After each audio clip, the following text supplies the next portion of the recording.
Hello and welcome to this video about scaling your ability to exit your business. This is the last video of a serial video that is based on my book, Billion Dollar Purpose, that you will find in the description.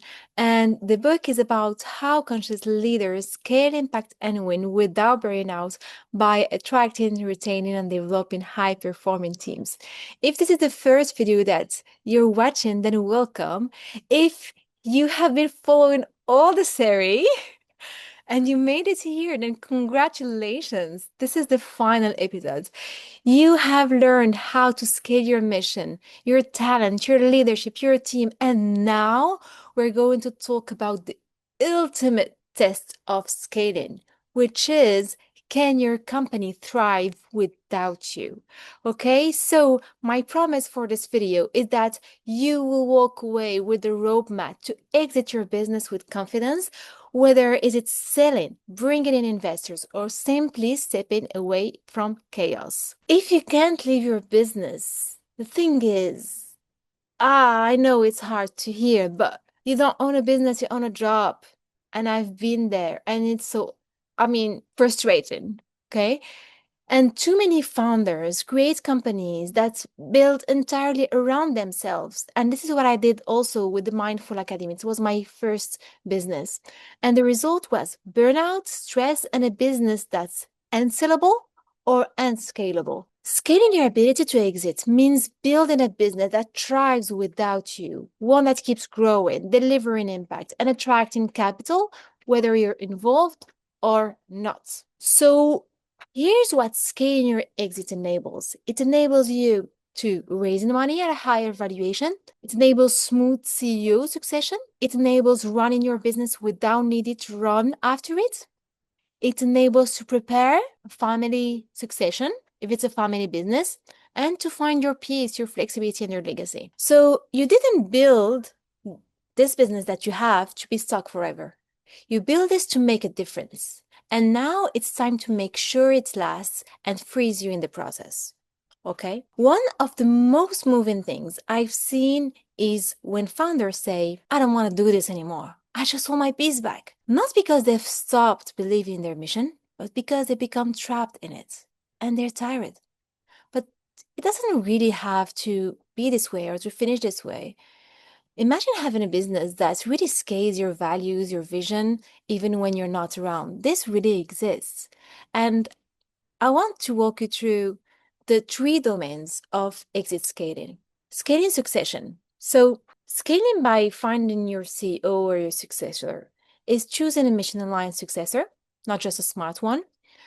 Building a leadership pool around you so that you can take from that leadership pool early on, and building a leadership pool around them so that you have someone that can replace this other person, and ensuring that your culture and values cascade. It's not just your playbook, it cascades through your company. So even if you move away from that, and we've gone through all this in the previous videos, so that even if you move yourself, like your values, your product, your ideas, your way of working is already embedded into your business, into your team, so you don't have to worry about that, okay? Handling family-run transitions is the second, let's say, the second domain of exit, okay? So handling family-run transitions is about setting expectations early, okay? It's not waiting until the last year, or you see that you start to be sick, or you don't want to run this business anymore, and then you look around and you look for a successor. This is too late. I really highly advise each family business to prepare the next generation through presence, not pressure. If they want to go include into the business, then keep them early on, bring them early on, okay? And if harmony can't be found, then set boundaries or step aside. If you have inherited a business with your father, your brother, your sister, whatever, then if it's not working, it's important for you to set boundaries or to step aside. I have some clients come to me and say, my kids are lazy. They don't want this business. And sometimes your kids aren't lazy. They're disappointed because they've seen you working and they don't want this life. And my advice is to let them witness a business that brings you joy and not exhaustion. When they witness that, then they want it for them, okay? And the third, let's say, domain is to invest in people now, okay? whatever kind of business that you have. You know that your company's valuation, if you want to exit, if you want to sell it, this company's valuation depends 20 to 25% on your people. This is how the financial valuation is made. So it's important for you to build leadership capacity before you need it and establish processes and decision frameworks that work without you, okay? While you're already running. I want to share with you some case studies. Let's take a look at LVMH. LVMH, which is a very renowned French luxury brand. And Bernard Arnault of LVMH, he involves his kid with clarity and long-term preparation. All his kids are involved in the business. And really early on, and each one of them is taking a really specific scope, okay? And he didn't wait until he's finished his career to have his kids on his business. No, as soon as he could do it, he could bring them on, he did. But they also wanted to, so everyone is winning. There's another way of doing it. You cannot, I mean, you can have the choice to do it like Bernard Arnault or like Bill Gates. Bill Gates, he chose not to pass down Microsoft. And he still tried. So he found a way to have Microsoft running without him and without his kids. Any choice can work as long as it's intentional. It just means like to think about it early on and to take the right decision and build the right business that will help you like go out and exit from your business when you want to. I want to share with you 5 key actions to take now, okay? One is to name a successor, even if it's symbolic for now, okay? Just think about it. The second one is to create a run without me playbook. Think about it, like such writing a run without me playbook. If my business was to run without me, what would that look like? And this is something that I do with my clients in details, but now I'm sharing with you the tools, I'm sharing with you the questions. So you can also, I mean, if you want to reach out, I'll be happy to answer your questions. That I'll be happy to see if we're a fit. But if you don't want to reach out, we also have the steps and you also have things to work with. Okay. So second one is creating a run with me, a run without me playbook.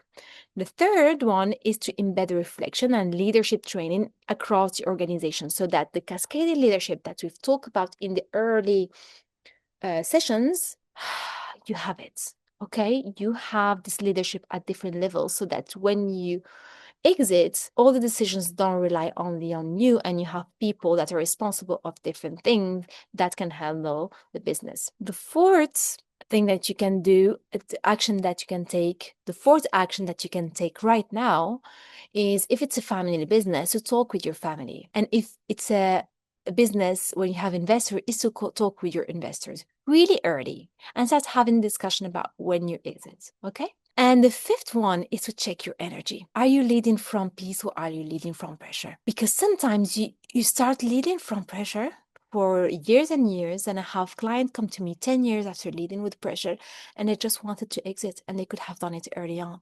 And checking your energy will help you start taking action early on and not waiting until you're like done. Because when you're like done, you don't have a lot of time to work or to prepare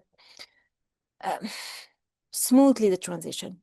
The more time you have in front of you, the better the preparation and transition is.